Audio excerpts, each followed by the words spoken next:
radiokerry.ie.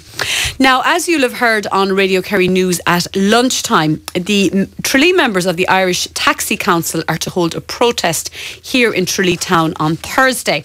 Now, as you know, the taxi drivers have been very much in the news in recent weeks because, as you'll remember, they held that huge protest in Dublin there just a week ago or so, and pretty much caused a fair amount of disruption in Dublin. I think the whole thing resulted in 2 leaders of the Taxi Association being arrested, and we haven't heard the last of that yet. But the whole protest and the whole cause, if you like, it comes locally to us here in Tralee on Thursday, because between the hours of 12 noon and 3 o'clock, in excess of 60 taxi drivers in Tralee will be involved in their own protest here locally.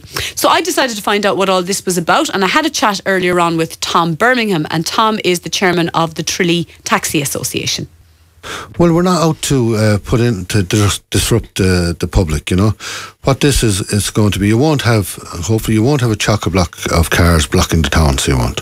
Okay. This is going to be the ranks, but the cars won't be taking fares. And just in very, very plain English and simple terms, Tom, what's this all about? Why have you been driven to this? This is all about, first of all, we haven't got a say in our own industry, right? And Minister Dempsey has refused to meet representatives of the taxi industry. They've tried on several occasions to get meetings with him, and he has refused point blank. And what's top of the agenda? I know you're showing me here a letter that your colleagues have sent in to Minister Dempsey, and there's 11 points in it. Obviously, we won't be able to go into all 11 points, but if you were to pinpoint the key issues in this as to why the taxi drivers are angry, what would they be? There's too many taxis. In a nutshell? In a nutshell, yeah. And there's still no stopping on them coming in. More taxis coming in, you know. I mean, no matter what business you're in, you want to be able to earn a living. At the moment, taxi drivers can't earn a living. And is that the case in Tralee? That's the case everywhere. That's across the country. And have a lot of people come into the market in Tralee? There has been a few in the last couple of months, but it has slowed down a bit. But it has slowed down because they stopped issuing ordinary taxi licences and are issuing only wheelchair licences.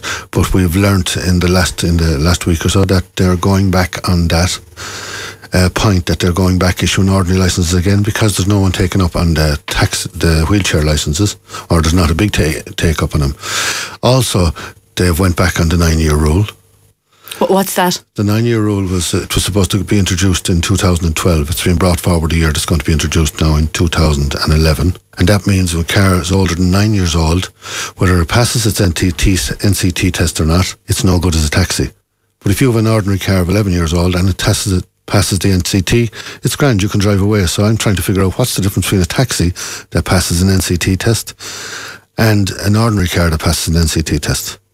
Okay, so that's another issue as well. That's another issue. I remember speaking to you sometime last year, and you mentioned that there was an awful lot of taxi drivers in Tralee that were struggling financially, that you were actually concerned about their mental health, that that there wasn't a good living to be made from being a taxi driver in Tralee anymore. Has the situation improved any bit at all? No. Since we spoke last? It hasn't improved any bit, no. Some people are doing out there because they haven't big overheads or whatever, but there's some guys there that are struggling a lot worse than they were that time when I was talking to you. A lot of people have, thank God, they have went and approached their financial institutes and have made arrangements to, defer mortgage payments or pay interest only or whatever, and the same with their car payments. So at least our little bit on that show give people to, give them to go and get looked after and try to get sorted out their finances. But it's still there. It's not going away. So the business is still struggling? The business is still struggling, yeah. And is that, again, I know we discussed this before, but again, is that because people aren't going out socialising as much as they used to? The money isn't around? The money isn't around, but there's an overspill on cars in the market. It's the same as having, in a town with 20,000 people, having 3,000 pubs. Okay, so there are too many taxis in Tralee. Too many taxis, yeah. Does that follow in Killarney as well? It follows all over the country. Okay. So will the Killarney taxi drivers be following suit? I know this protest on Thursday is just yourselves in Tralee. Are there any plans for Killarney taxi drivers? I'm sure there is, but you'll have to talk to the guys in Killarney themselves. I can only speak for Tralee. This is going to happen, as far as I'm aware, it's going to happen all over the country. The protest on Thursday, it's only going to be for 3 hours. It's during the afternoon. It's from 12 to 3. From 12 to 3, not, I suppose, as you said yourself, about 2/3 of taxis in Tralee are affiliated to your organisation, so it won't cause a huge amount of disruption. Do you feel, are you going far enough in terms of getting your point across? If